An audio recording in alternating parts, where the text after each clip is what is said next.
And so therefore, judgments are going to be imperfect. But justice is going to be imperfect. But this is also a comfort to the king and to us. Even though human justice is imperfect, even though the wicked sometimes get off the hook and go free, even though the innocent sometimes are wrongly convicted, we can know that God will ultimately set it straight.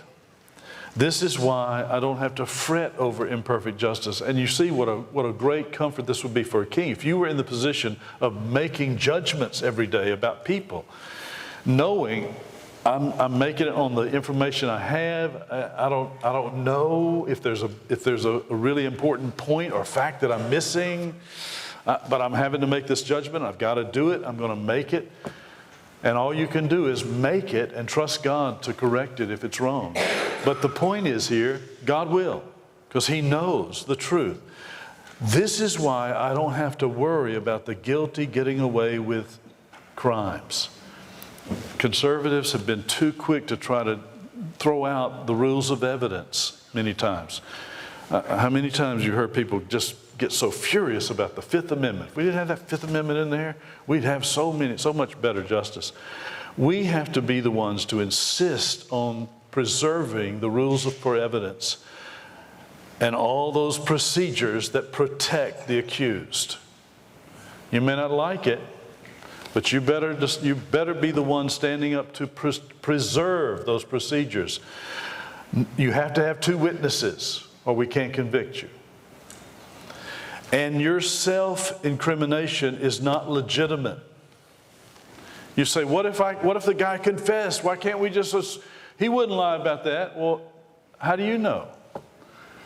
Can you envision a situation where you might lie about being guilty when you weren't? You might confess to a crime you didn't do.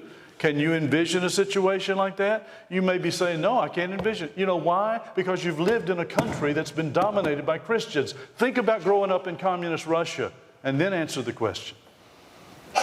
It happened all the time. It happened all the time. They would arrest a man who hadn't done anything wrong and say, if you don't confess to this crime, if you don't sign this paper here saying that you did it, we'll get your wife and children. What are you going to do in that situation?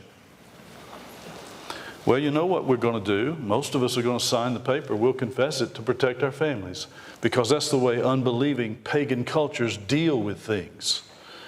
If you don't like the Fifth Amendment, you're not thinking clearly. There's a reason why that's there, and it's a good reason. There's a reason why God insists on 2 witnesses, not just 1.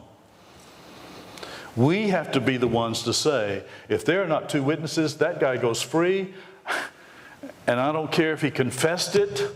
I don't care if he says and tells us how he did it. If there are not 2 witnesses, he goes free. And that's a good thing. You say, I don't see how it's a good thing. Well, it's a good thing if you believe in God, right? If you don't believe in God, then that's a bad thing. But if you believe in God, it's far better to let a guilty man go free than it is to condemn an innocent man. Because God will get the guilty. He's not going to get away with anything. That's why justice can only be found in Christian countries. And this is also why we're able to submit to rulers over us, even though they might be unjust, even though they might treat us unjustly. We're still able to live with saneness and with submission and continuing to do our duty in the face of injustice. Peter tells us, to this you were called, because Christ also suffered for us, leaving an example that you should follow in His steps. What were His steps? He committed Himself. He committed no sin, nor was deceit found in His mouth. When He was reviled, He didn't revile in return. When He suffered, He didn't threaten. He committed Himself to Him who judges righteously, knowing that God would vindicate Him, and God did, you see. That's how we respond as well. God will vindicate. Now, that doesn't mean you can't use all your legal avenues, but what if you're what do we say to our brothers and sisters in a country where they don't have legal avenues? Well, you commit yourself to God. He'll vindicate you. And that's for certain.